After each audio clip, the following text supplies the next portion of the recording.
Ang topic ko po ngayon is about the importance of training in the vision. Okay? Bakit tayo may 90 days challenge? Training yan no?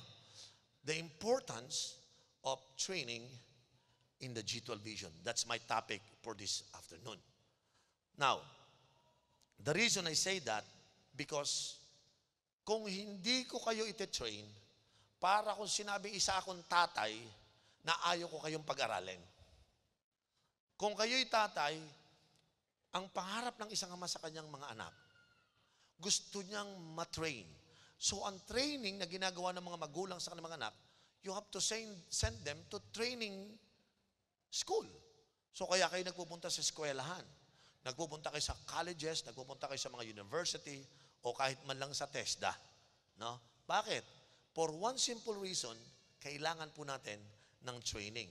Training, by the way, if you understand the meaning of training, training is a process by which someone is taught skills that are needed for a job or a profession.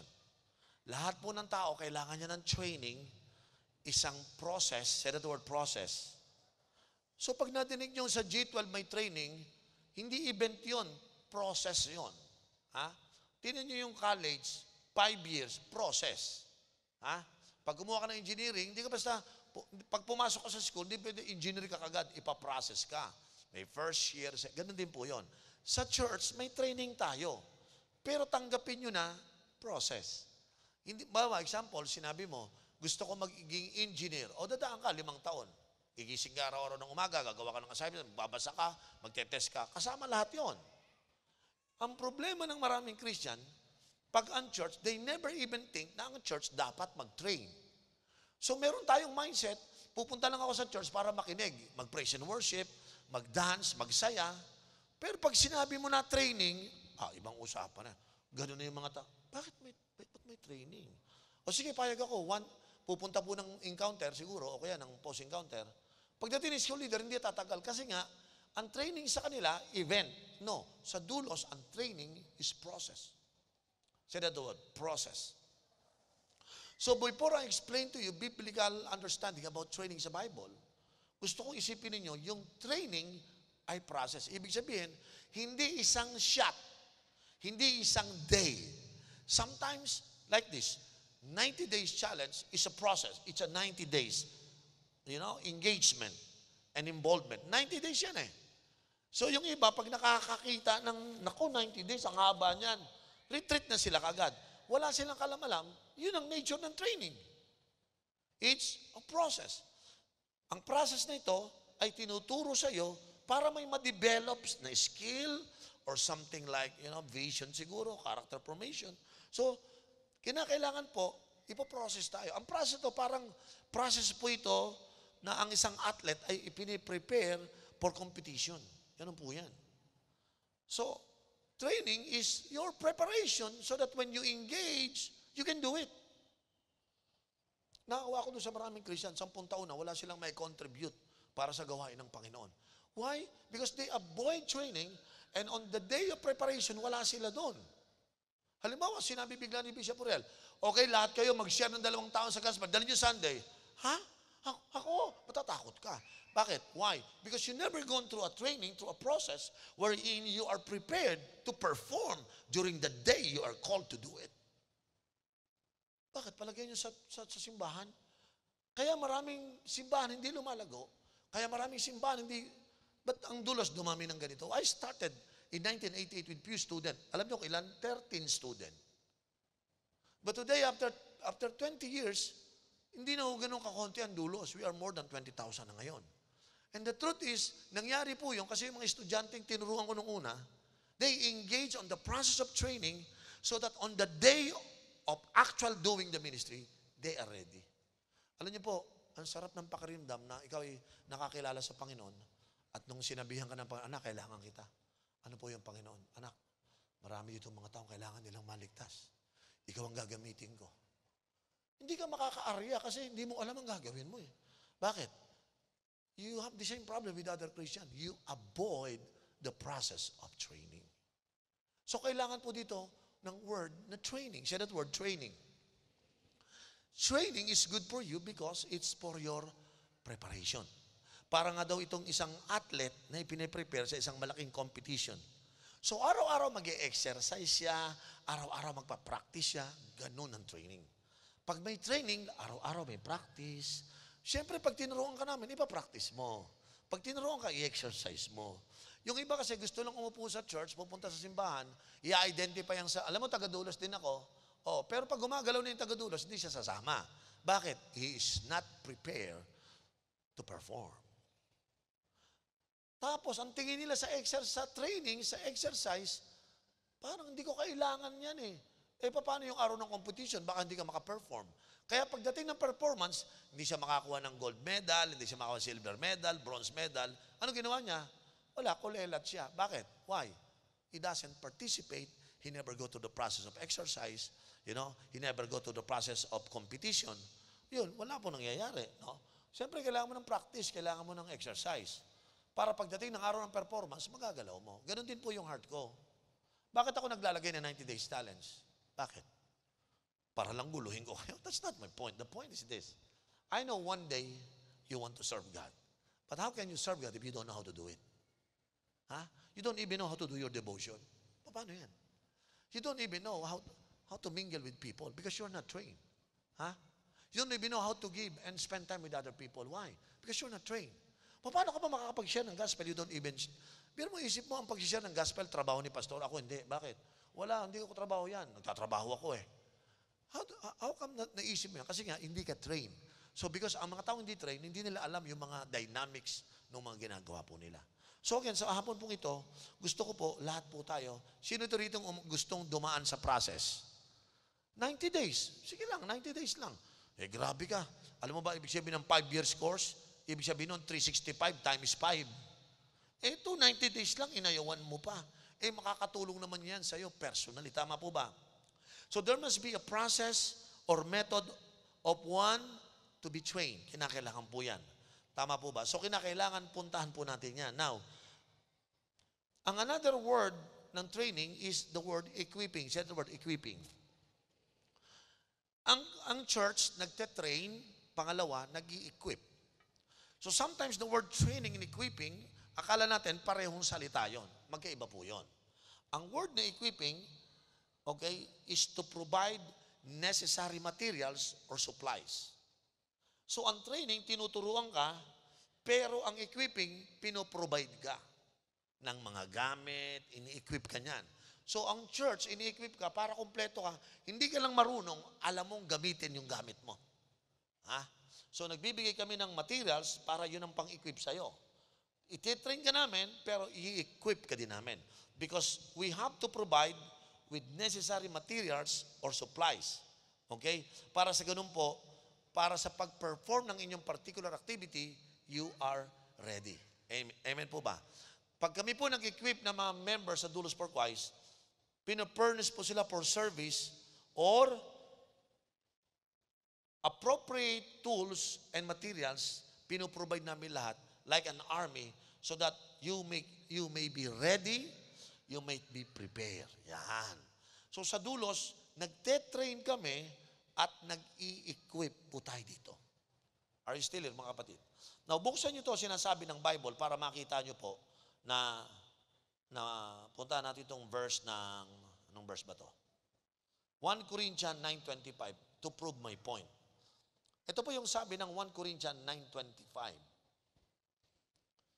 Ayan. Kapatid, pakilagay mo nga yung aking verse. Everyone who competes in the game goes into what? Strict training. So nasa Bible, pinapaliwanag, yung lahat daw magkukompete na isang atleta, you need to go through strict training. They do it to get a crown that will not last. But we do it. Yung strict training, we do it to get a crown that will last forever. Tingnan nyo, kinompare ni Apostle Paul yung the kind of training ng Christian tsaka ng athlete. May dalawa siyang pinakita eh. Ito, sabi niya, may mga athlete, ganito siya nagtitrain. Ang training niya, ang goal niya, makuha niya yung crown. Ha? Yung earthly crown na yun, sabi niya, they do it to get a crown that will not last. Pero sabi niya, but we do it Kaya tayo nag-i-strict training so that you can get a crown that will last forever. Ibig sabihin, yung training na ginagawa sa'yo ng Panginoon, yung mga atleta na nagtatrabaho, nagpa-practice, nag-exercise, after they do it right and they might get a crown, kukunin na iuwi nila yun. Kaya lang naluluma, nabubulok. Pero sabi niya, pero yung ating training, iba to. Yung equipping sa church, yung training sa church, iba to. Bibigyan kayo nito ng crown na naglalast till forever. Ibig sabihin, yung crown dito, sa langit.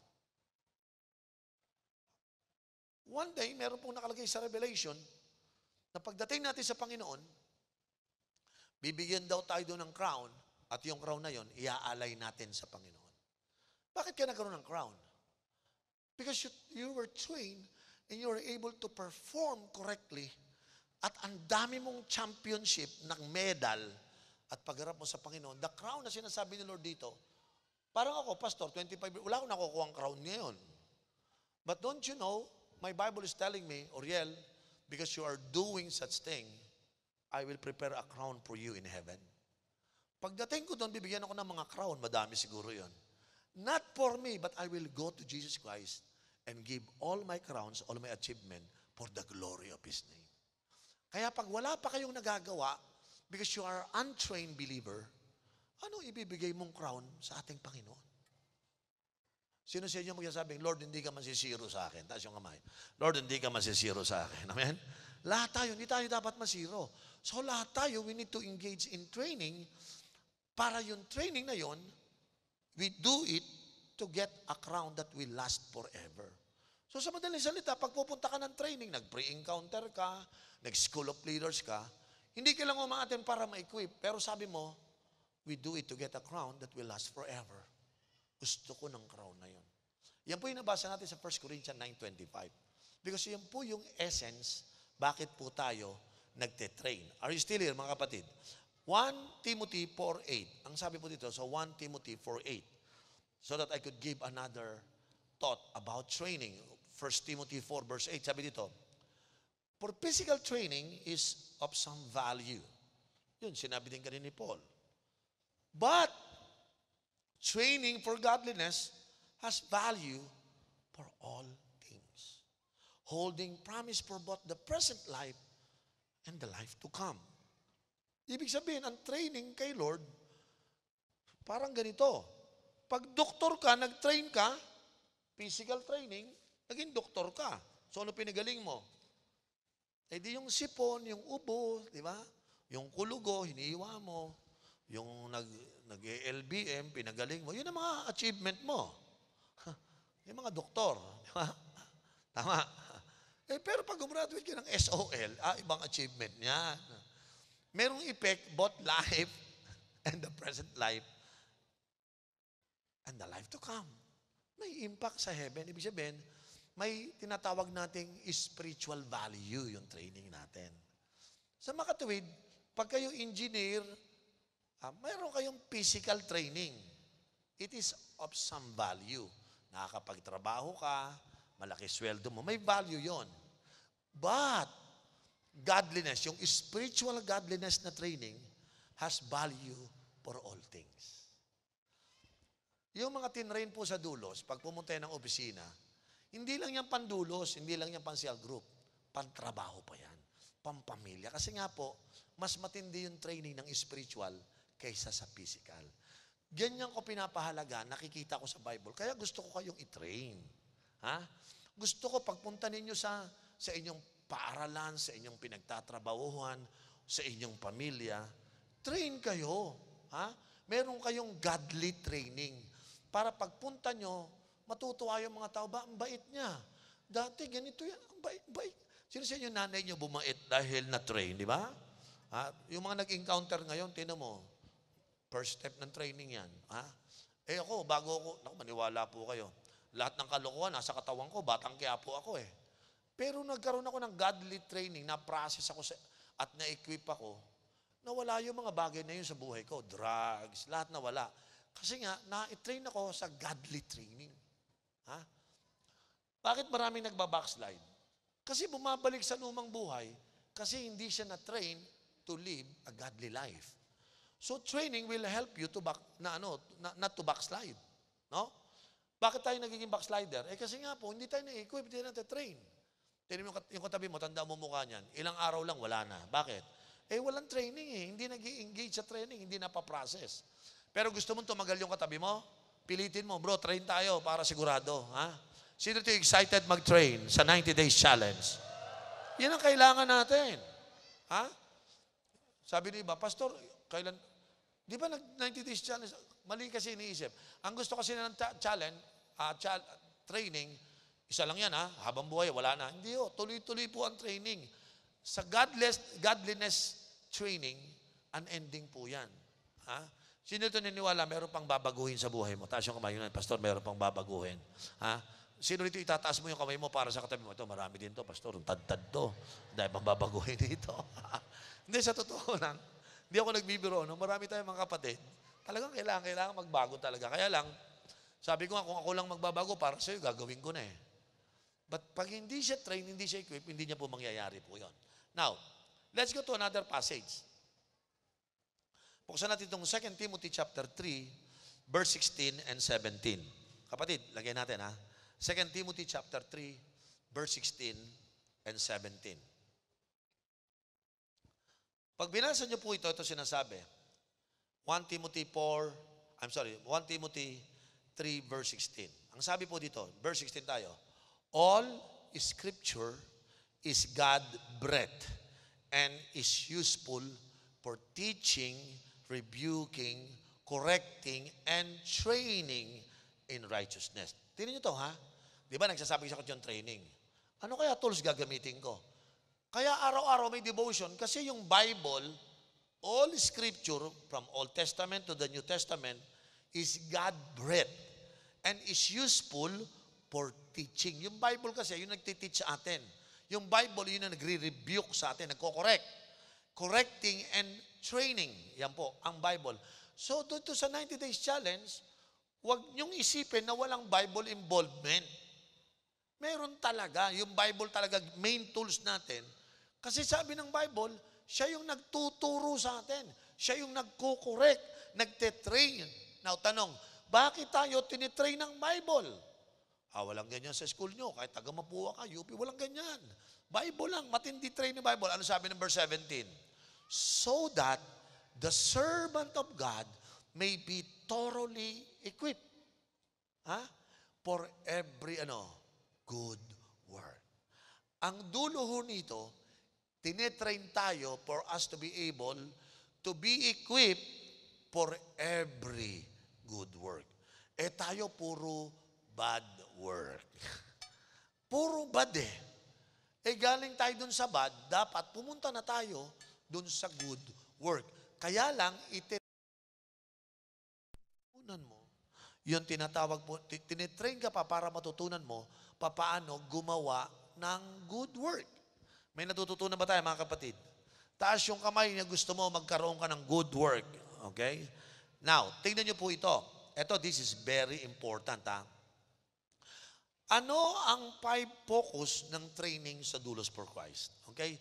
Bibigyan ko kayo ng the 5 focus dito sa G12 Vision. The 5 focus of G12 training. May 5 tayong pinopokus. Sulat nyo ito, mabilis lang.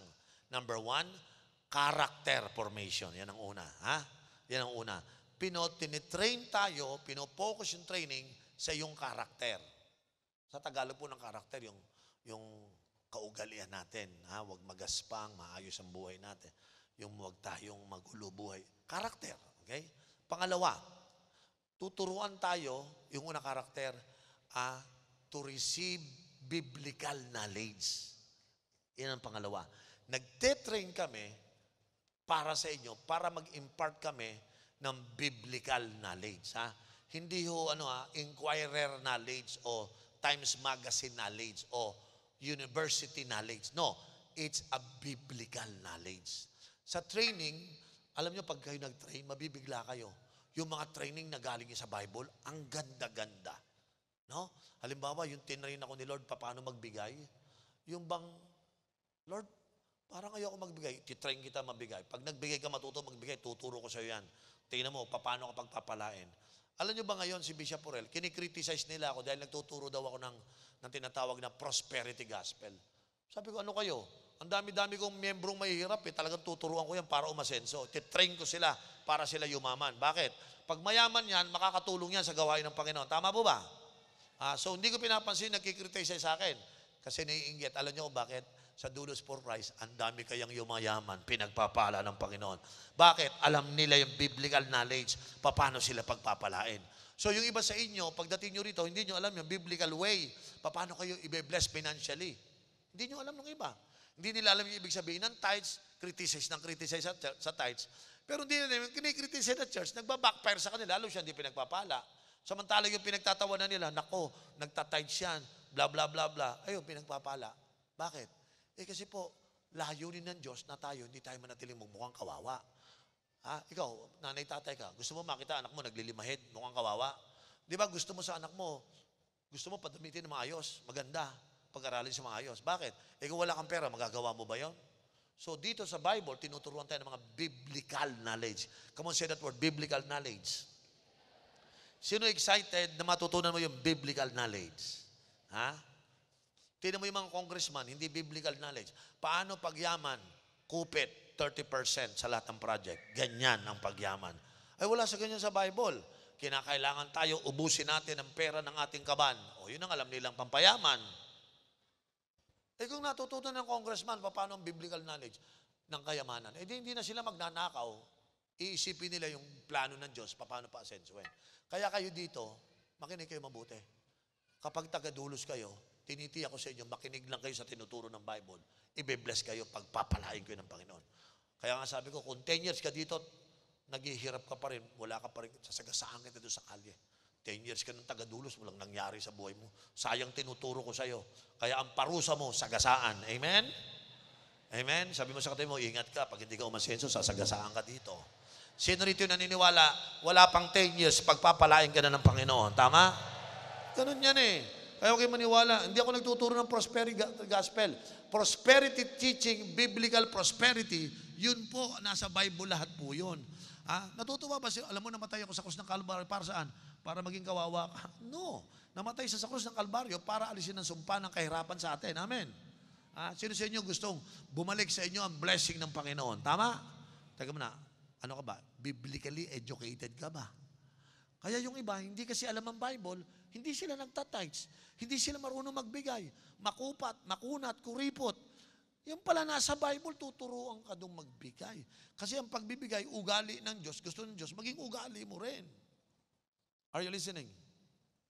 Biblically ignorant ka. Alam nyo ba yung ignorance of the Bible is ignorance of God? So dito sa dulos, mahal namin ang Bible. Bakit? Yan ang source ng buhay namin. The Bible is our final authority of our life. That's why yung Bible, yan po yung sinisiksik natin sa isip natin. Sino excited na siksikin ang isip mo ng Bible? This book of the law should not depart from your mouth. But you have to meditate on it day and night. Day sa umaga, buksan mo ang umaga mo ng salita ng Diyos. At bago mo isara ang gabi, salita ng Diyos. Amen? So, yan po yung pangalawa. Pangatlo, punta tayo. Okay? Effective skill. Effective skill. Kinakailangan meron tayo mga skill, pero dapat effective. Alam nyo ba, hindi lahat ng nangingisda may huli. Bakit yung iba may huli, yung iba wala? Kasi yung nanguhuli, pag hindi skillful, hindi effective yung kanyang strategy ng paghuli, walang nakukuha. Sa Dulos for Christ, if we want to train you, siguro naman, alam niyo ba, maraming mga churches na iinggit sa inyo. Sabi niyo, alam mo mga members mo, pastor, ang palad nila, bakit? Araw-araw kanilang kasama. Ikaw ang pastor nila, bakit? Kasi pastor, pag yung nag-strategy, talagang effective Gumawa kami nung tinatawag na Youth Fest. Galing po ako sa Davao last Friday. Yung Youth Fest strategy na ginawa natin, galing sa Dulos yun 22,000 ang nag-gather. Sa Cagayan de Oro, 16,000. Wherever I go, effective yung mga skill na ginagamit ng mga tao. Bakit? Naniniwala po ako, kung magte-train ako ng skill sa mga tao, ay dapat effective. Hindi lang magbigay ng skill. Dapat effective. Ibig sabihin ng effective, may bunga. Amen. Sino naniniwala magbubunga ang buhay mo kasi dadaan ka sa training at process na to. Amen? So ito yung number 3 focus natin is effective skill. Number 4, okay, ready pa tayo dito? Ito yung pinakamaganda. Ang number 4, positive experience natin. Okay? May experience dapat natin. Yung mga training, mararanasan talaga natin. Positively impacting our life, no? Hindi tayo nag-aaral pero hindi naman natin nararanasan. Dapat tayo ay nakararanas. Okay? Para dito po lahat may experience nyo. May experience nyo mag-testimony, mag-experience niyo mag-share ng gospel, may experience niyo mag-follow up, mag-consolidate, may experience niyo mag-start ng cell, magpalago ng cell. Ang dami niyong may experience talaga sa training na ito, no? Kasi po ayaw po namin ng puro training na walang experience. So, expect po kayo pag yung tinrain, nako, sasama kayo, masaya. Tinrain po ako, alam niyo paano ako matuto mag-preach ng gospel? Sinakay ako sa bus doon sa monumento, hanggang doon po sa Baclaran. Maniwala kayo, magpipreach yung nagtuturo sa akin. O, pakinggan mo paano ako mag-preach, ha? So, nagpipreach sa bus. Ako nanonood. Baba na kami. Napanood mo? Galing. Ang linaw po. O, sakay ulit kami ng bus. Preach ulit siya. Grabe, galing. Pagdating namin doon na kami sa may Guadalupe, ikaw naman. Ha? Ako? Ikaw naman. Alam naman, puro turo lang sa'yo. Ikaw, experience mo. Grabe, andun ako sa bus, nagpipreach ako pagkatapos namin. Kinakabahan ka, kita mo, nabubulol ka. Kung salita mo, bilis-bilis, wala namang thoughts. Relax ka lang, ha? Relax ka lang. Ayusin mo. Yung isip mo, ayusin mo, dahan-dahan. Lagyan mo ng sequence. Opo. Balik tayo sa monumento. From Baclaran to Guadalupe. Ikaw ulit. Grabe. Maniwala kayo, pagbalik ko sa monumento, preacher na ako eh. Bakit? Hindi na ako tinuruan ng skill, in-experience ko pa. Sino gusto magkaroon ng experience? Hindi ko naman kayo dadalhin sa mga bus-bus. Pero may iba na tayong style ngayon, di ba? Sino ito excited ma-experience mo yung challenge ng mga training na to? Ang saya-saya. Hallelujah. Number 5, ano pa yung pang-5 focus natin? Okay? Okay, vision. Ito po yung pang-5. Ito po yung focus ng ating training, yung vision. Sa training, ipapakita sa iyo bakit natin to ginagawa. Nagdi-dream tayo, nagdi-vision tayo dito that we want national transformation. We want to prepare the next generation. And the only way to do it is to preach the gospel in Jesus Christ. We have to disciple the people. Yung vision, ipapaliwanag sa atin yan. Para lahat po ng taga-dulos, narito kayo, pare-pareho tayo ng vision. Yung isang araw, tinanong ko yung isa, ano ba vision natin? Sabi sa akin ng estudyante, college student, national transformation, Pastor, good. Bakit? Because, Pastor, gusto nating i-preserve ang generation, next generation. Good. Paano natin gagawin yan? Pastor, we have to preach the gospel. We have to share Jesus to the people. And then, if they believe, we will disciple them. If we disciple them, we have to train them. Ilalagay natin. Alam sa nakaka-bless tong bata. Pero mo college pa lang, alam niya na yung vision. Alam niya yung mga detalye. Sa training po, ginagawa po namin yan. Para kayo, pag tinanong yung tao, ba't ka sa dulos? Ano ba vision mo? Ba't wala lumalabas? Wala ho kasi pumasok eh. Kinakailangan may papasukin. Tama? Sabi mo sa katabi mo, mag-train ka na. Sino excited sa 90 Days Challenge? Imagine mo sa 90 Days Challenge, mapoform ang character, magkakaroon ka ng biblical knowledge, magiging effective yung skill mo, magkakaroon ka ng positive experience, at higit sa lahat, magkakaroon ka ng tinatawag po natin, ng vision po. Now, after that, ano ang purpose ng training ng G12? The purpose of G12 training. 4 po itong purpose ng G12 training. Sulat nyo po ito, 4. The 5 purpose of G12 training. The first purpose, kaya tayo, okay, kanina pinakita ko yung focus. Ito yung purpose natin. Number 1 is to plant the vision in their heart. Yan po yung una nating purpose. Ang layunin kaya ako nagna 19 Days Challenge ay maiplant ang vision sa lahat ng dadalo ng 90 Days Challenge. Kung kayo po sasama sa 90 Days Challenge, ipaplant po yung vision sa inyo. Okay? Yan po yung una. Ibig sabihin, itatanim. Para, siyempre, itatanim, yung buto ilalagay muna. Hindi mo pa makikita yan, it will take time. Pero habang tumatagal, tutubo na yan. Hanggang one day, magbubunga na yan. at mag-harvest tayo ng vision natin. Amen po ba? So, pangalawa, una, plant the vision in your heart. Sino rito, hindi, sa totoo lang, sino rito, na sa oras na ito, alam mo, the vision is already planted in your heart. Can I see those hands? Pastor, nasa puso ko na yan, natanim na yan. Well, not everybody can raise up their hands. That's why I want you to be engaged in training so that the vision will be planted in your heart. Alam niyo po itong vision na to, napakaganda. Pag kayo po may vision, meron tayong isang member, si Shay po, nasa Texas po siya ngayon. Nagpunta na po siya sa ibang bansa, pero na-train siya, na-plant yung vision sa kanyang heart. Ando po siya sa Texas, America, sinasabi niya sa akin, Bishop, hindi ko po nakakalimutan ng vision. At ang vision na yun, kahit wala po na ako sa Pilipinas, I'm doing the vision. Nakaka-bless. Napansin ko, yung mga nataniman natin ng vision, kahit saan sila nagpupunta. Ngayon po, nagpunta ako nung nakaraan sa Dubai, sila Dexter and the other guys. Pagdating ko po doon, na-bless ako. Sabi ko, kumusta kayo, Pastor? Yung mga kaibigan ko, dinala ko na sa church. So, dinala nila, yung mga friends nila, in-evangelize din nila, na-share nila ng gospel. Kahit nasa Dubai sila, wala sila sa dulos, but the vision is already planted in their hearts. So dahil planted na sa heart nila, hindi na mawala yun. Sino rito niniwala, dapat yung vision hindi mawala sa puso natin? Ha? Ha? Vision natin, mabago ang bansang Pilipinas. Hindi dapat nawawala sa isip at puso natin yan. Pangalawa, formation of character. What is the purpose of G12? The formation of character. Yung character po natin dapat pitted dun sa vision natin. So lahat tayo, babaguhin ang ating pag-uugali, ha?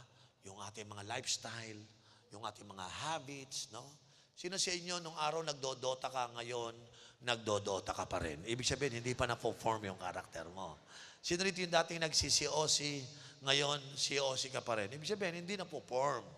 Yung dating, sino rito yung dating kang nangongopya, ngayon, nagkokodigo ka na lang, di ba? Ganun pa rin yun eh. Ibig sabihin, walang na-form sa'yo. Hindi na-establish yung character mo. Di ba? Sa training, pag sumama po kayo sa training, dyan po, tinatouch po natin yung pagbabago ng buhay natin. Sino dito, amen, there is something in your life need to be formed pa sa iyong character. Tama? Ako po, bishop na ako. But I can say, and I can tell you, there are something in my life that need to be formed pa. So, ang pagpo-form po ng character ay continuous process. Huwag mo sabihin, G12 leader ka na, hindi ka na i-perform. Huwag mo sabihin, 144 leader ka. No. Every one of us need character formation. Amen po ba? Number 3. Okay, number 3. Ang purpose ng G12 training is to heal our self-image. Ha? Self-image. Parang, bakit ganun tayo? Ang baba ng tingin natin sa sarili natin. Alam nyo ba, pag mababa ang self-image mo, nakaka-apekto sa galaw mo. Nakaka-epekto sa inyong pananaw. Ha? Sino sa inyo nakaranas na humarap ka sa salamin? Nasubukan nyo na? Nung pagharap mo sa salamin, ano naramdaman mo? Pag negative, ganito yung negative, kawawa naman ako. Diyos ko po, ba't ganitong mukha binigay mo? Sino sa inyo mababa self-image doon? Ha? Minsan yung Ate Jernyo, pinapanood ako niya, pagkatapos ko mag-shower, pupunta ako sa salamin at titingnan niya ako. Sabi niya, sweetheart, tapos ka na ba maligo? Yes. Sweetheart, tingnan mo, what a great creation of God. Sabi ng asawa ko, lakas ng self-image. Kasi po, sa totoo lang, yung mga taong mababa ang tingin sa kanila, sarili, walang magagawa yon. Pag mag-share, naku, baka mayaman to. Isa lang akong mahirap. Ay, naku, ang pangit-pangit ko, baka, yung ilong, pag mababa talaga self-image, masyadong concern sa ilong, sa kilay, sa balat, sa buhok. Pero alam niyo yung mga magaganda self-image, maganda yung kanilang projection sa sarili nila, no? Subukan mo, kumuha ka ng kuting, yung kuting, yung pusang maliit, ilagay mo sa salamin. Ba't layon yung nasa ba't naging layon? Kuting lang to. Maganda self-image ng kuting eh. Ang lumalabas doon sa salamin, layon. O, kumuha ka naman ng layon. Itapat mo sa salamin. Ba't naging kuting? Mababa self-image eh. Nasa pananaw mo kung sino ka. Kaya sa vision natin, tinuturo ko, nagtitrain kami, hindi mo ba alam na ikaw ay image of God? Bakit kuting ang tingin mo sa sarili mo? Bakit ang baba ng tingin mo? Ang ganda-ganda mo, ang pangit ka pa rin, sabi mo. Sino yung katabi mo ito, ang ganda-ganda, feeling pangit pa rin. Walang problema sa mukha. Ang problem, self-image. Ha? Amen. Eh ako po, yung waistline ko, ang laki-laki, pero hindi mababa self-image ko. Ha? Sa loob niyan, macho.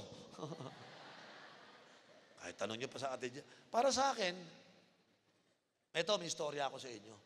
Ito, true to life story. Isanay po ako mag-preach sa mga bata. One day, sumama ako sa isang prayer meeting. Ako pinag-preach. After ko mag-preach, lumapit sa akin yung isang milyonaryo. Pastor Ariel, magkakaroon kami ng retreat eh. Alam mo, na-bless kami sa iyo eh.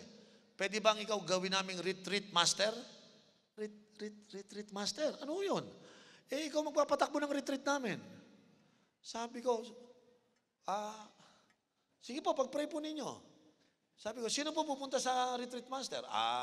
Yung dalawang judge sa Angeles, aatin yung dalawang judge, yung tatlong general dadating, at saka yung 4 na businessman, yung may-ari ng Jollibee. Tsaka meron pang dalawang businessman. Ay, pag-pray nyo po muna. Pag-pray nyo po muna yan. Pag-pray nyo po muna. Hallelujah. Diyos ko po, general, judge, mga milyonaryo. Eh, sanay lang ko mag-preach, estudyante. So sabi ko, pag-pray nyo po muna. Pero pastor, sa Sabado na to. Alam nyo, lahat ng bagay, pinagpe-pray. I got a problem of self-image. Hindi ko maka-oo. That's my opportunity. You know, the door is open for me. But I don't want to grab it because I am what? Poor in self-image. Lunes, tumawag. Andun ako sa opisina, nag-ring yung telepono. Pastor Ariel, kausapin ka daw ni Mr. ganito. Oh, maganda po. Oh, Pastor, kamusta ba yung prayer natin? Walang tinig ang langit. Wala pang answer prayer. Baba ko na kagad. Sabi sa akin, Pastor, sa Saturday na yon, Tuesday, tumawag na naman. Hello, Pastor, follow up lang. Pinapatawag po ako. Sekretary po ako ni ano. Ganun ba? Sabi mo, wala pang ano, nagpe-pray pa ako. Wednesday, ring, hello, Pastor, ako na tumatawag sa'yo. Ano ba nangyari? Ay, naku, hindi pa ho talaga. Nagpe-pray pa rin po ako eh.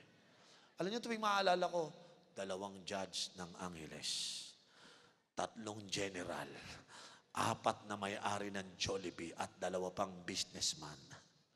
Ayoko. Bakit? Ang baba ng self-image ko. While everybody is believing on me, I don't believe on myself. Naranasan niyo na ba yun? Ha? Yung lahat, kaya mo yan, ikaw. Ako hindi ko kaya, ayoko. Ang problema doon, self-image. Eh, kung kayo, taga-dulos kayo, tapos mababa self-image nyo, hindi kayo makakasabay, may iwan ka talaga. Huwebes. Nung Wednesday ng gabi, nag-pray talaga ako, Lord. Hindi ko kaya yun, Lord eh. Alam mo, sabi sa akin ng Panginoon, Ariel, bakit ang baba ng tingin mo sa sarili mo?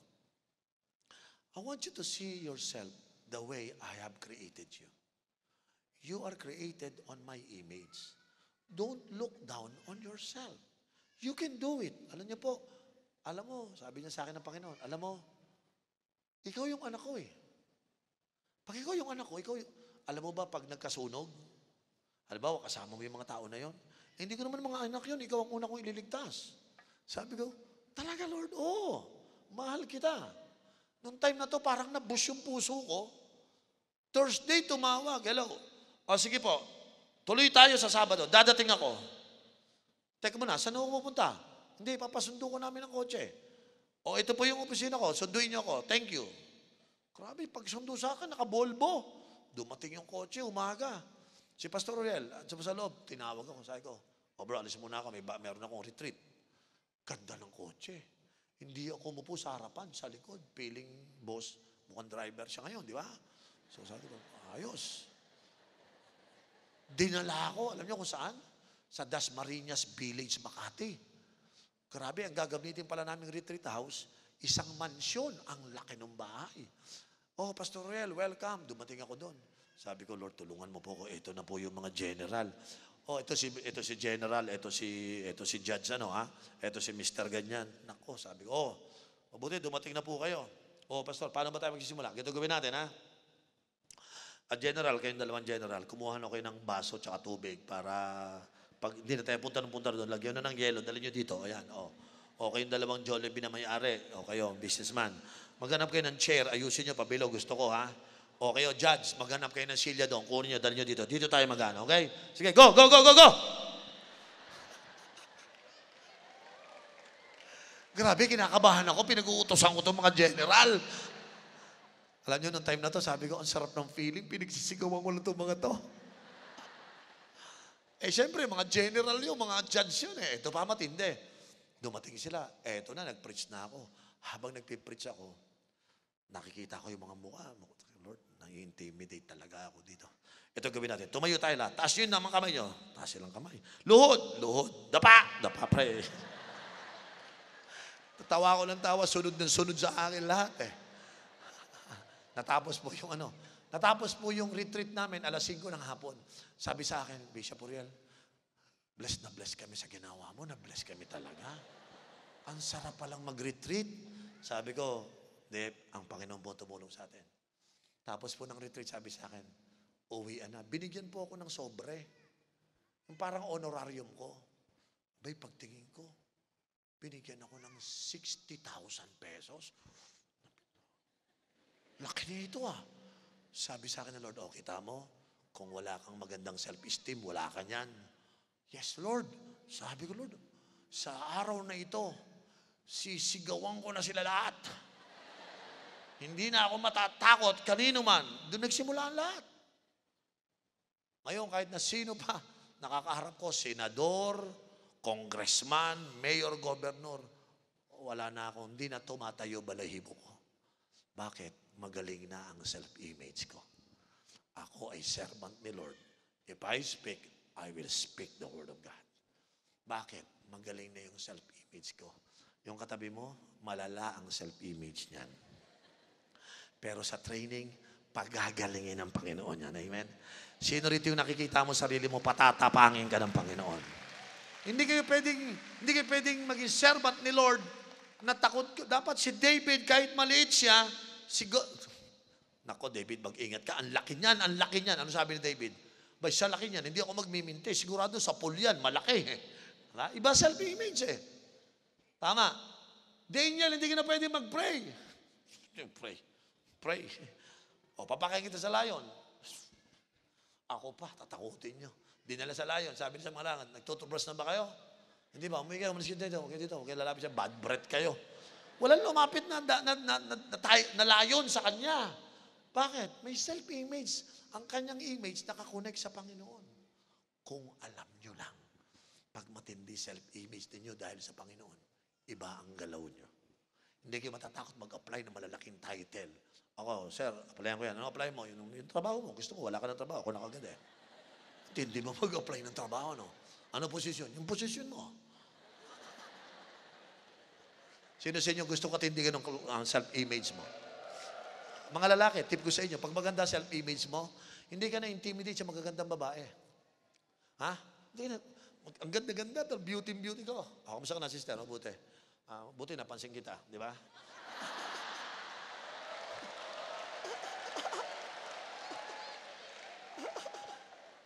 Para si Reinhardt, no? Si Reinhardt, mataas ang self-image yan, Pero alam nyo, kahit gwapo ka, yung poging-pogi ka, hanggang ngayon, wala pa rin girlfriend. Bakit? Gwapo na, pangit pa rin ang tingin sa sarili. O yung mga lalaki, yung iba sa inyo, mga matandang binata na, hindi pa rin makakuha. Bakit? Iya ako Yung magaganda na, sa tabi na niya, naghihintay na lang, nagpe-pray pa, Lord, tulungan mo siya magsalita.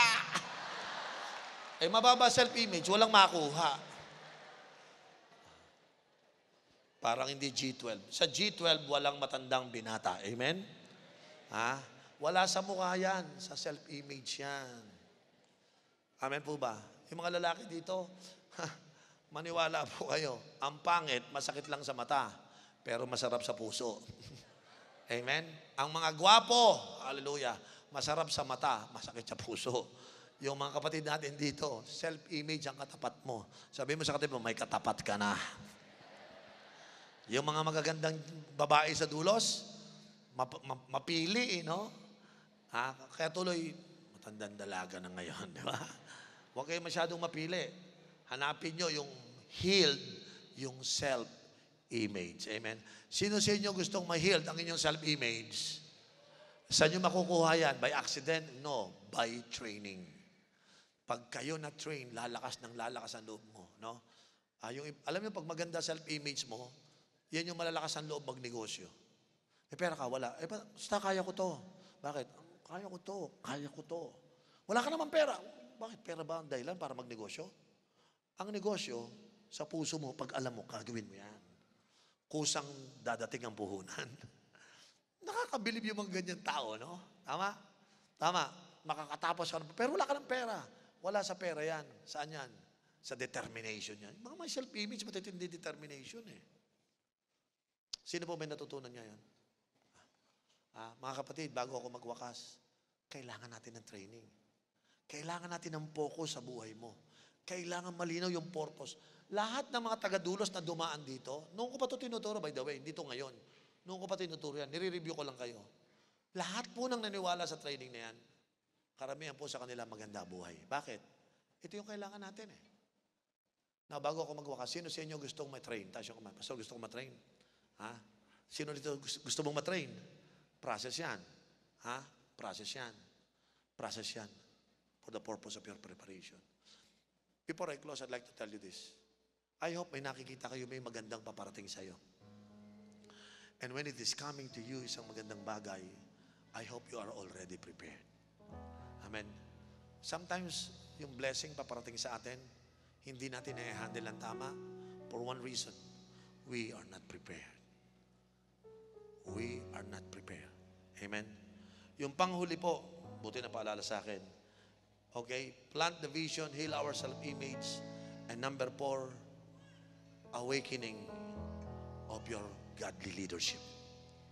I-awaken po natin yung ating godly leadership. Meron kayong leadership within, hindi lang gising. Tawag namin dyan, ina-awaken namin yung giant, yung leadership ng isang tao. Kinakailangan po, yung leadership natin godly. No?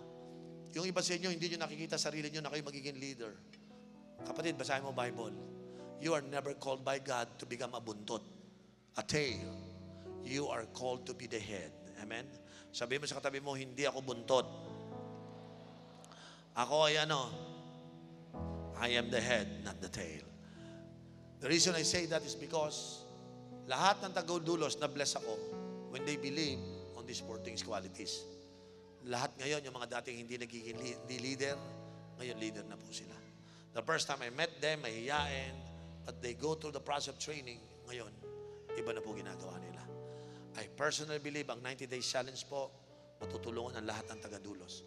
Kung kayo po yung mga cell group leaders, please see to it all your members ay makabahagi po ng training pong ito. Tumayo tayo lahat mga kapatid. After this, magkakaroon po tayo ng cell leaders training. Okay, after this service, magkakaroon tayo ng mag-stay po dito yung mga ating mga cell leaders. At naniniwala ako, before we close this day, hindi lang tayo nag-service, nagkaroon po na tayong training sa ating mga cells. Itaas natin mga kamay sa Panginoon. Lord, salamat that the church is getting ready to perform because training is our happy hour, Lord.